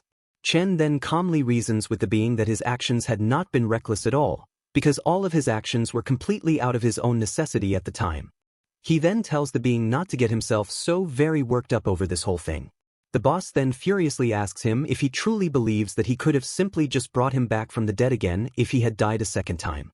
He tells him that it would be utterly impossible, because the act of reviving him from the dead the last time had already used up almost all of the boss's own limited power, and if he had just simply died again, he would not have been able to ever save him. He continues to nag at him, saying that since he has now already experienced the coldness of both life and death, he should now finally be valuing this new opportunity much, much more than he already is. Chen is genuinely surprised that the being would ever say something like that to him, but he does indeed agree with it that he should treasure this incredibly hard-won new chance at life much more from now on. The boss is truly glad that he finally seems to understand all of this now. He then mentions that those half-human creatures that Chen had mentioned to him do not actually sound like they are from their own world at all. Chen does not even bother with that new piece of information because he now has no intention of ever going back to that hellish fighting arena ever again. He briefly thinks about the mysterious girl that he had met down there, but he just decides to forget all about her now because he believes that there is absolutely no point at all in just thinking about her at this current moment. He decides instead to just completely focus all of his attention on his leveling up for the time being. And then he finally remembers all of the money he had just won. He quickly opens the prize money-filled briefcase and he is immediately relieved to finally find all of his hard-won money still resting right there inside. The boss then exasperatedly asks him if all of that money was the real reason why he had gone to that dangerous fighting arena in the first place. He happily explains to the being that with this amazing 510,000 gold, he now no longer has to worry at all about paying off any of his other crushing debts, at least not until after the huge regional exchange tournament is finally all over. That way, he says, he can finally manage to completely focus on his leveling up, properly and without any further distractions. And then he knows that before he finally heads on over to school for the day, he first has to get the serious wound that is still on his abdomen properly treated by a medical professional.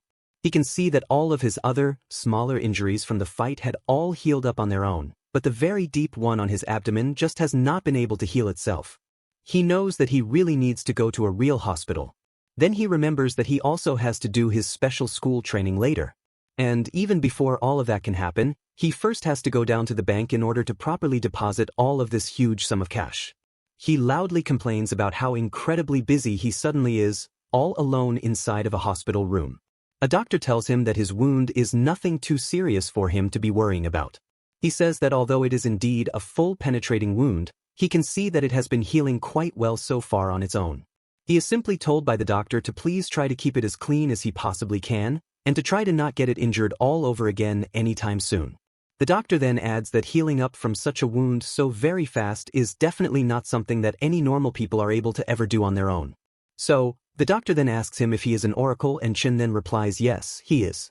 The doctor then informs him that all oracles tend to get themselves injured very, very often, and so he tells him that their hospital is now currently having a brand new promotion for them. If he signs up for one of their special membership cards, he will be able to enjoy a lot of special discounts for all of his later medical needs. Chen quickly refuses this offer and he then expresses that he would much rather just get the regular and standard medication that is on offer instead. The doctor then gives him a special kind of anti-inflammatory for his still healing wound. Chen is then extremely relieved to finally find out that the huge monster's tongue from the fight had apparently not been poisonous at all. He now feels completely and totally relaxed by this wonderful news, but then he can also feel that his eyes have now suddenly started to itch. The doctor then finally gives him the bottle of special medicine and he simply tells him that he can just pay for it outside on his way out of the building. He can clearly see that there is some sort of a magical, shimmering light now resting right there on the bottle of medicine, so he immediately asks the doctor about it, But the doctor then just calmly tells him that he does not see any such lights anywhere at all on the bottle, and that it is really just a completely regular kind of an anti-inflammatory medication that is specially designed to be used by other oracles like himself. He is now very confused by this entire thing because he is absolutely certain that he can clearly and vividly see the glowing light coming from the medicine, and it definitely did not just seem to him to be some kind of a simple illusion. He now starts to wonder if he is the only person on this whole entire earth who can actually see this mysterious new light. The doctor now just assumes that he might be starting to hallucinate from all of his recently accrued stress. He then explains to Chen that it is very, very normal for oracles to be extremely stressed out. He then tries to sell him one of the hospital's brand new counseling programs as a result of all of this. After all of this, Chen then exits from the doctor's room. He can now see that all of the medicines and even all of the other people in the entire building are also glowing with their own beautiful light now too. He now starts to wonder if all of this is because he is now a real oracle himself. He now knows that the main difference between an ordinary person and a true oracle is whether or not their entire bodies have already been enhanced by the mystical power of star energy. He then starts to wonder if this strange new glow that he is seeing now is actually the true light that has been given off by all of the different levels of star energy that he is sensing from everything around him now. He then wonders if it was because of that extremely intense and life-or-death fight from before. If all of that is actually the case now, then it would indeed be a huge and truly magnificent new development for him to enjoy, since he knows that the real key to a prophet's leveling up ability is entirely based on just how much pure star energy that they can absorb at any one given time.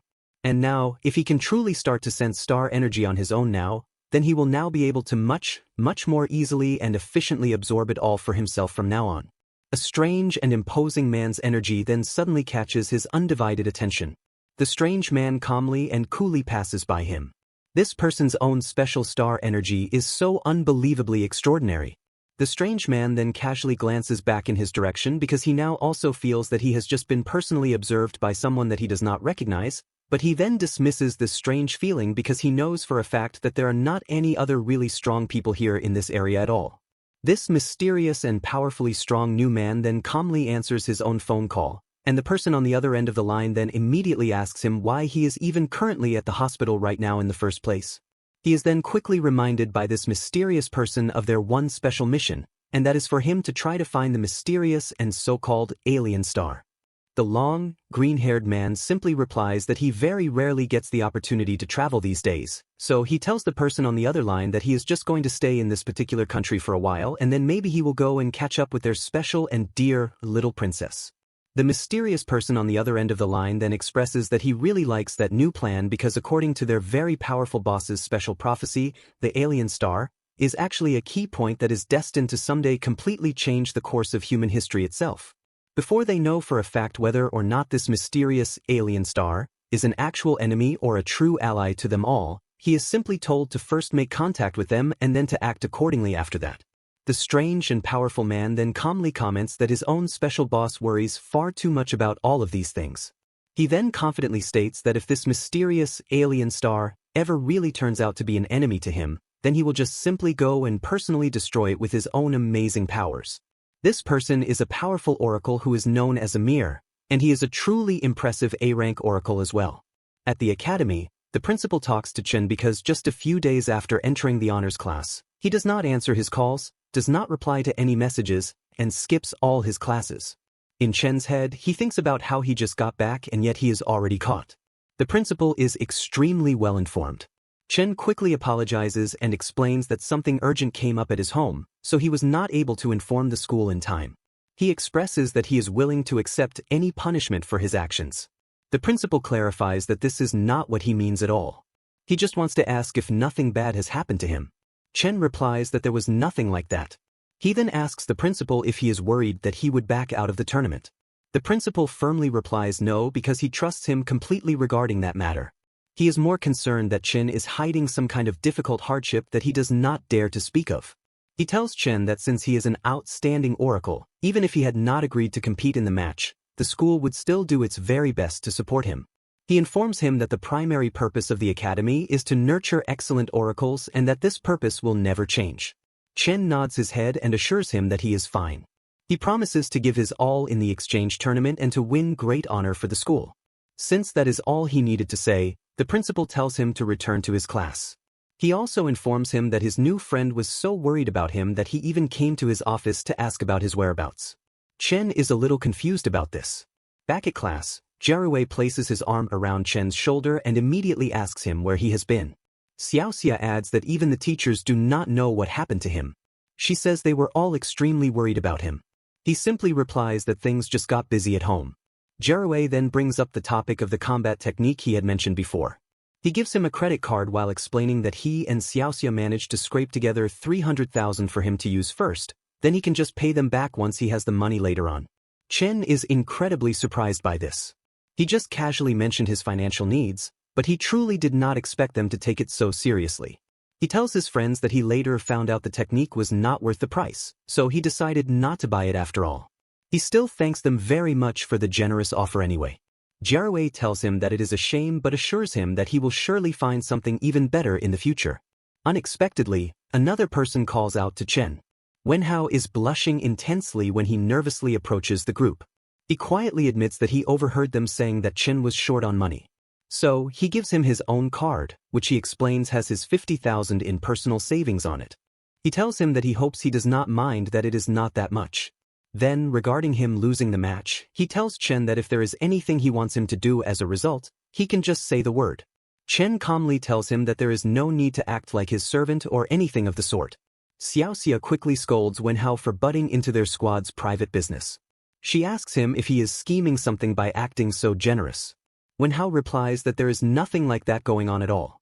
He explains that he just wants to sincerely apologize to Chen because he had previously thought he got into the honors class through unfair connections.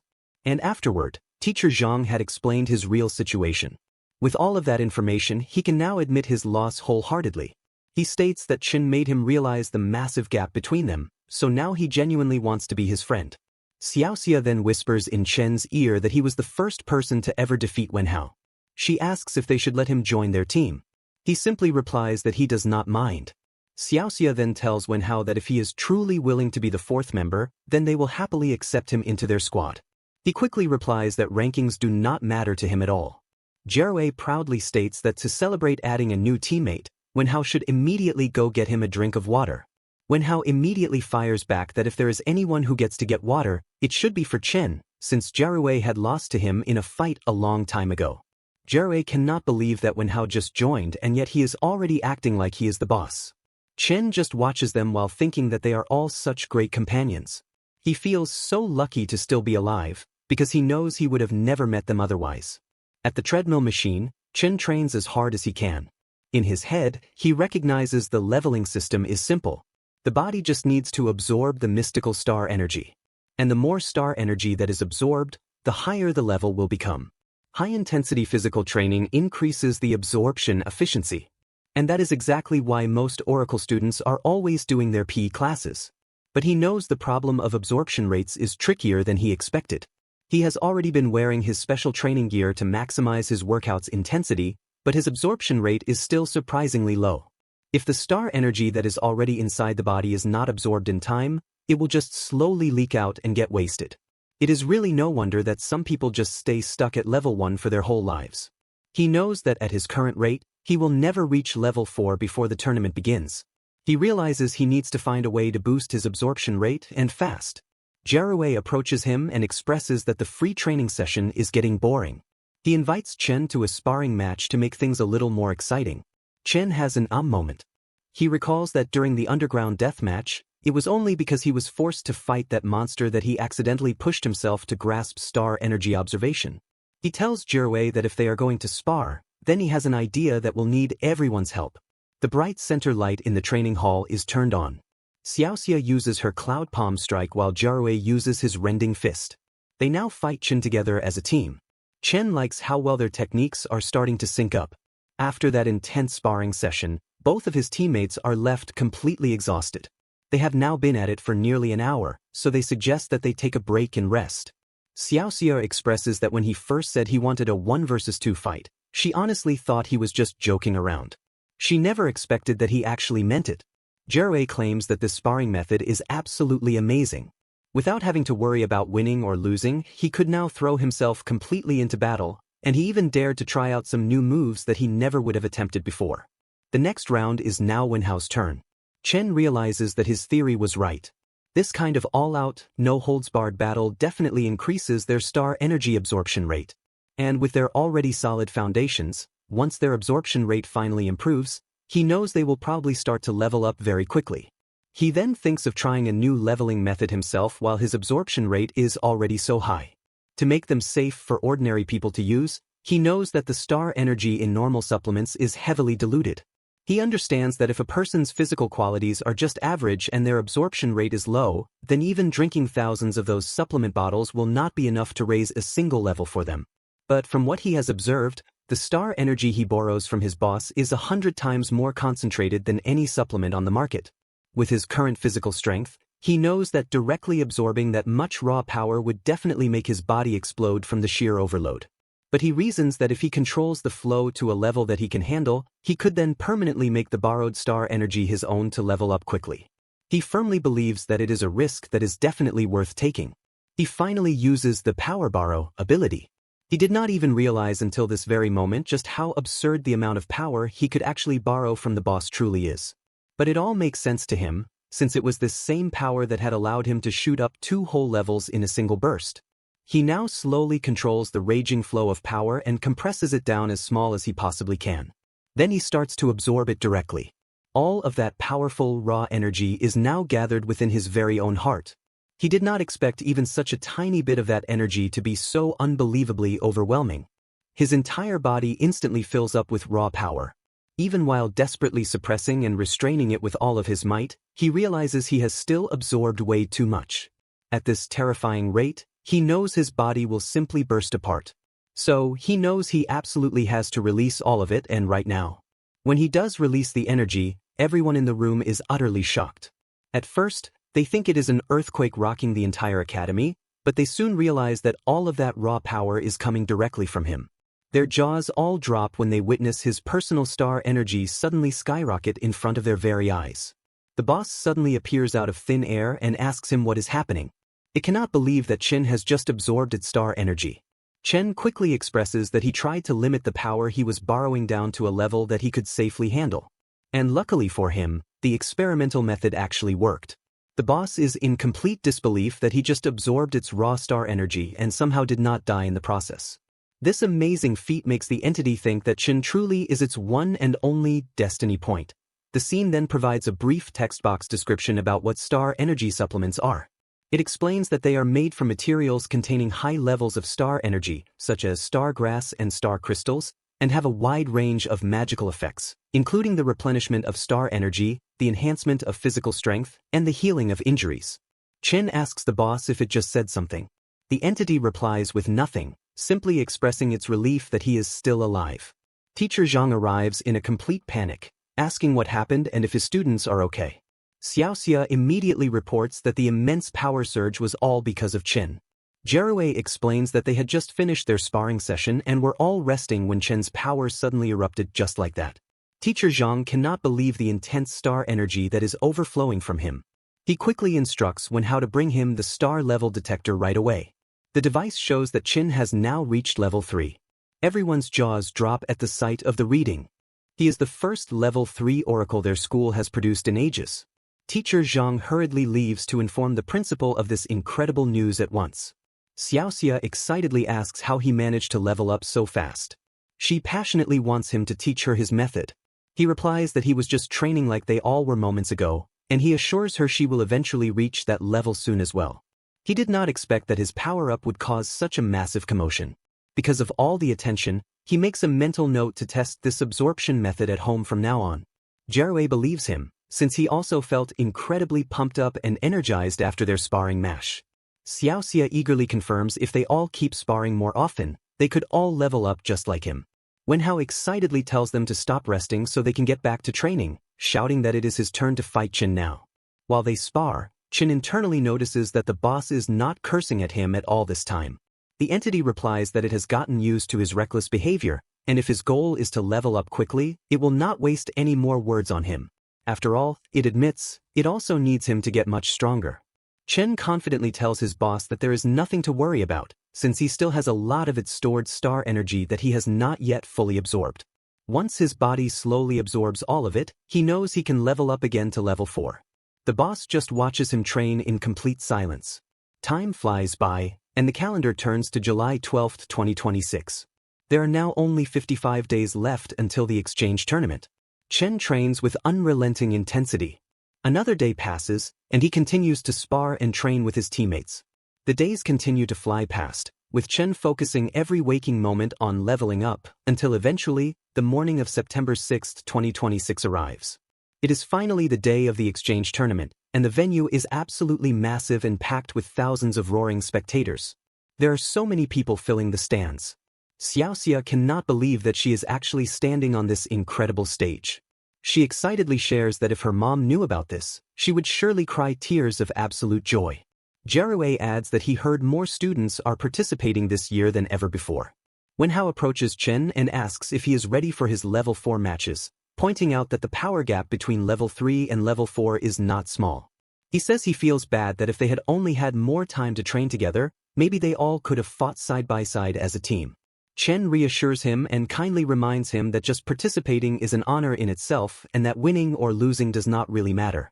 And he promises, if it ever gets too dangerous, he will just forfeit his match. Since the rest areas for the level 3 and level 4 participants are in separate sections of the arena, they now have to split up. Jerue tells him that if they finish their matches early, they will definitely come back and cheer for him with all their might. Xiaoxia sincerely wishes him good luck. Chen waves his goodbye. The time for his match has finally come. He decides he has to go get ready to fight. Up in the VIP stands, Principal Hui expresses his amazement, stating that it is his first time ever in the VIP area. Teacher Zhang replies that it makes sense, since their school has only ever competed in level 2 tournaments before today, so they never received this kind of preferential treatment. Another man arrives and happily greets the principal. It is his old acquaintance, Wang Mingyuan. The two principals firmly shake hands. Wang Mingyuan, the principal of Yunxiang Oracle Academy, congratulates Hui. Mingyuan expresses that he did not expect the Leyte Academy to bring both level 3 and level 4 students in such a short amount of time. Hui replies that it is all thanks to his students' incredible hard work. He just did his best to try and meet their needs. He also thanks his friend for notifying him about the sudden rule changes to the tournament. Mingyuan explains that under the new rules the central authority has put into place, they are planning to increase the subsidies given to the winning schools. He concludes that to get those new subsidies, the competition will definitely be unbelievably fierce this year. Suddenly, another man arrives and scoffs at them. He arrogantly comments that it is no wonder it is so noisy up here, because a bunch of country bumpkins are visiting the VIP section for the very first time. Hui is instantly offended, but Mingyuan quietly tells him to calm down. He informs his friend that these men are all principals from schools that have won in past tournaments, so it is best not to start a clash with them. Hui retorts that all of that was in the past, and that the tournament has not even started yet, so no one can know who will win this year. The principal of Wuyu Oracle, the champion from last year, a man named Li Kuo, speaks up. He smugly replies that as expected, the more useless the dog, the louder it barks. He tells them both to enjoy their last time on this big stage, and if they do not etch the scene into their memory, it will be a shame because they will never get another chance to see it again. Hui scoffs at the insult in response. Teacher Zhang then whispers to his principal that this is their very first time in such a high-level tournament, and he is extremely worried if their kids are going to be okay. Hui asks him what he really thinks of their students. Teacher Zhang replies that he thinks they are absolutely amazing, especially Chen. He states that Chen's talent is no worse than any of those so-called drug-enhanced prodigies from the elite schools. Hui firmly agrees and replies that the only thing they can do for them now is to simply believe in them with all their hearts. A young black-haired woman with eyeglasses is on the stands nervously holding a card that says, "Late." It is her very first time in a place like this, so she feels extremely anxious. Her nervousness makes her wonder if Chen is feeling okay right now. When she had first heard that Chen was actually competing in the tournament, she could not even believe it. This had all happened just 1 week ago. Ever since Chen had transferred to the honors class, she had not seen him for a very long time. She did not know how he had been, but now he is their school's reigning superstar. He is even going to represent their entire school in the level 4 tournament. She had truly expected that he would not even bother talking to someone like her, a student from the ordinary class, ever again. Just then, she trips over her own feet. Fortunately, someone catches her before she falls. Chen calmly asks the class representative if she is okay. She is utterly surprised to see him standing there. She thanks him for helping her and asks him why he is even over here. He casually replies that he just saw her pass by, so he just came over to say hi. She then expresses that she had honestly thought that after he joined the honors class, he would not want to be friends with her anymore. He tells her that is absolute nonsense since, to him, friends are friends, a bond that does not just change because of one's status. Her face breaks out into a wide, happy smile. She is incredibly glad because, just as she had hoped, he is still the exact same person. She now has absolute faith that he will do incredibly well in his match. Back in the present moment, the tournament announcer calls for the contestants to finally come to the stage. Chen wears a black shirt and pants, with wristbands and athletic shoes. He looks both cold and incredibly sophisticated. The class rep eagerly looks forward to seeing him fight. Zhou Chen's current stats display on the screen, showing him as an E rank, with his level having jumped from 2 to 4. He has the Power Borrow ability. He has 999 wishes and 0 rewards. Currently he has no payment due, but his total remaining debt is a massive 99,808,912 gold.